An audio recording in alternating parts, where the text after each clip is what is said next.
Salut la famille. Aujourd'hui, nous allons voir une nouvelle thématique, l'âge et l'ancienneté. Comment ça se passe sur Excel? Je vous explique. On y va. Vous voyez ici, on a deux informations. On a l'âge et ensuite l'ancienneté.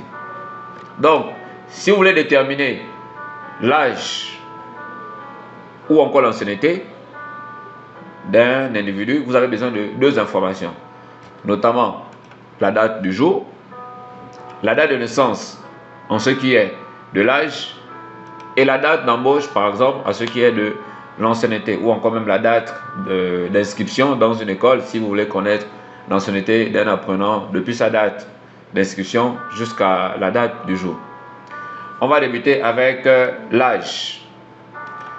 Pour connaître l'âge d'un salarié via une fonction Excel, vous avez besoin de deux informations, notamment la date du jour et sa date de naissance. On va débuter avec la date du jour. En ce qui est de la date du jour, on a trois méthodes pour pouvoir déterminer la date du jour. Première méthode, c'est la saisie manuelle, c'est-à-dire vous écrivez manuellement, par exemple, aujourd'hui nous sommes au 30 septembre 2023, vous écrivez manuellement le 30 septembre 2023. La difficulté avec cette formule, c'est qu'elle ne s'actualise pas. Le lendemain, quand vous allez revenir, ça va toujours mentionner le 30 septembre 2023 parce que ici vous avez fait une saisie manuelle et non une saisie automatique. Donc cette formule ne va pas s'actualiser. Ensuite, la deuxième méthode. La deuxième méthode, il suffit d'appuyer sur la touche CTRL et cliquer sur les deux points. Désolé, il suffit de cliquer sur le point virgule. Donc lorsque vous faites CTRL point virgule, vous voyez ici, la date du jour apparaît toujours. Mais la seule différence, c'est que ici aussi, elle ne s'actualise pas. Donc lorsque vous allez venir le lendemain, ça ne va pas mentionner le 1er octobre 2023.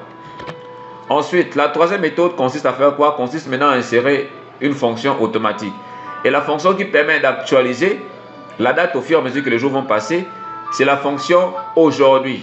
Donc vous mettez égal d'abord, comme on disait récemment, que pour mettre une fonction sur Excel, il faut d'abord mettre le signe égal. Donc vous mettez égal et vous écrivez aujourd'hui. Donc lorsque j'écris aujourd'hui, vous voyez quand j'écris aujourd'hui, il y a déjà une proposition ici. Je clique là deux fois et je tape entrée. Et vous voyez qu'automatiquement ça me met toujours le 30 septembre 2023. L'avantage avec cette formule, c'est qu'elle s'actualise au fur et à mesure que les jours vont passer. Donc le lendemain, lorsque vous allez revenir, vous allez voir que ça va mentionner le 1er octobre 2023. Pourquoi? Parce qu'aujourd'hui nous sommes le 30 septembre. Et lorsque vous allez mettre cette fonction chez vous, vous allez aussi avoir d'autres dates. Mais attention, avant d'utiliser cette fonction, il faut d'abord paramétrer sa date et l'heure dans son ordinateur.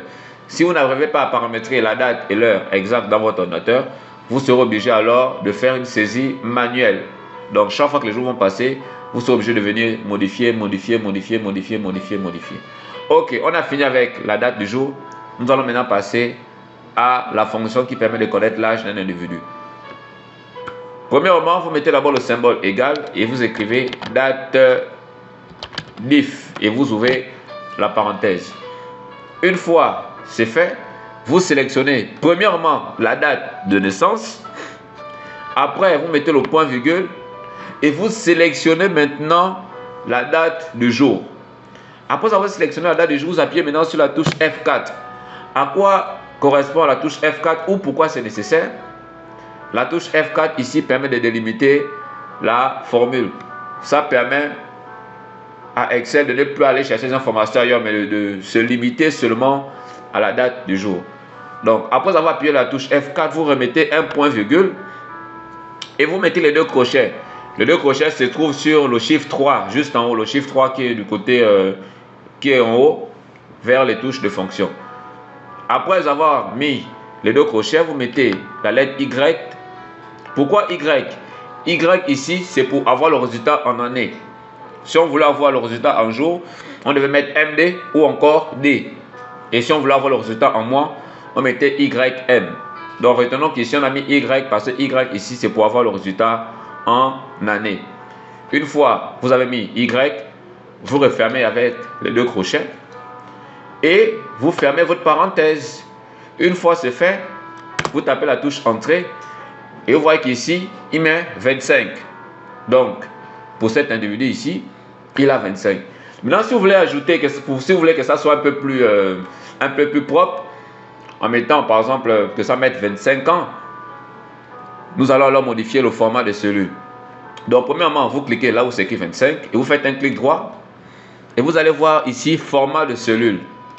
Sur format de cellule, vous sélectionnez personnaliser. Et lorsque vous sélectionnez personnaliser, vous allez voir ici c'est écrit standard. Bon, il y a certains ordinateurs où c'est écrit général, mais c'est la même chose. Donc vous venez ici là où c'est écrit standard, vous espacez, vous mettez les deux crochets toujours sur le chiffre 3 et vous écrivez en. On va mettre entre parenthèses, on va mettre S parce qu'on ne sait pas.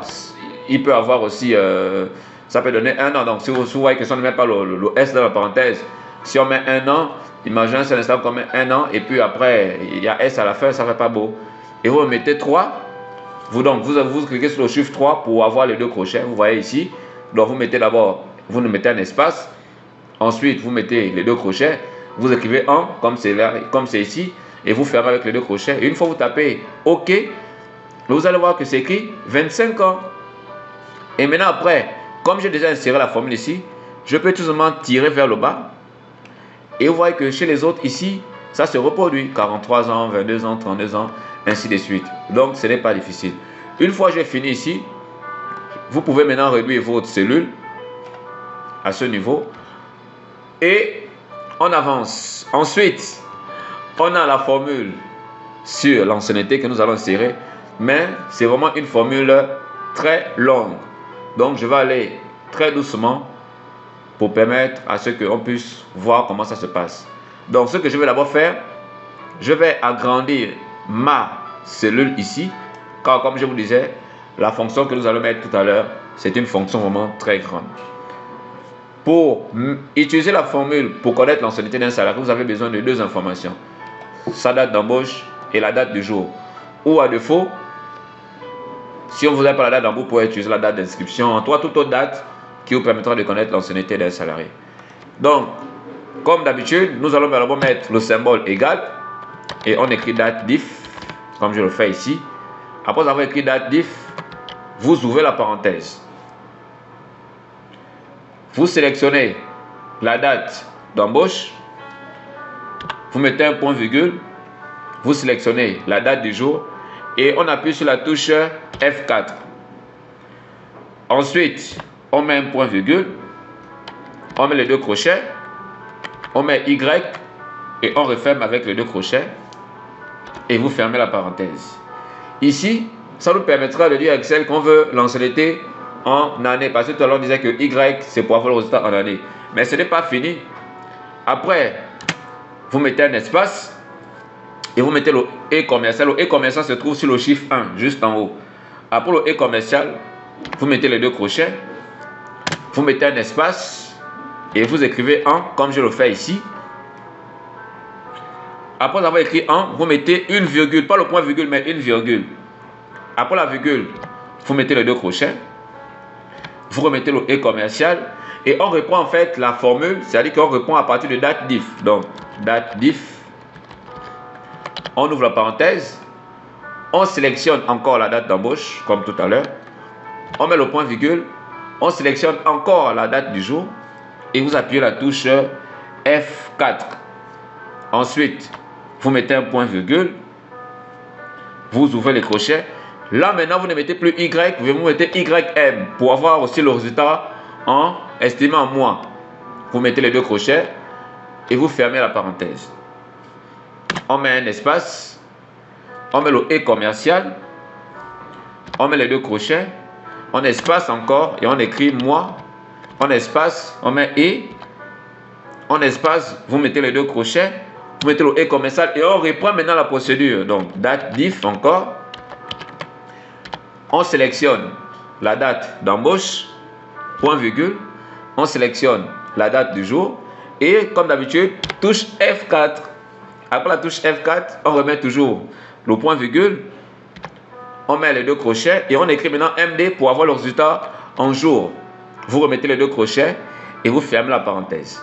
C'est pas fini, on va ajouter juste une petite phrase à côté, en espace, on met le E commercial, on met les deux crochets, on espace et on écrit jour et toujours mettre le S entre parenthèses parce qu'on ne sait pas. Il peut avoir un jour, vous voyez que si on écrit un jour et qu'il y a S à la fin, ça ne fait pas trop beau. Et vous refermez avec les 2 crochets. Donc voici la formule de l'ancienneté. Et lorsque je valide, vous voyez que ça me donne ici 3 ans, 8 mois et 25 jours. Lorsque je viens ici sur la cellule où j'ai inséré la formule, je tire vers le bas et ça me remplit l'ancienneté de tout un chacun. Et vous allez voir, si par exemple ici je change la date, je mets par exemple le 15 décembre 2022, vous allez voir qu'automatiquement ça va changer. Vous voyez ici on a 3 ans, 8 mois et 25 jours, regardez. Vous voyez ça me donne 0 ans, 9 mois et 15 jours. Je peux encore changer, je mets par exemple ici celui qui a 12 ans d'ancienneté. Je change, je vais par exemple mettre le 31 octobre 2009. Et vous voyez maintenant l'ancienneté passe à 13 ans. Donc ce n'est pas difficile, c'est juste suivre les étapes de calcul. Sur ce, nous avons fini pour aujourd'hui. Pour plus d'explications ou encore ceux qui ont des difficultés, n'hésitez pas à me contacter sur mon numéro personnel qui est le 02 47 20 78. Merci, à la prochaine.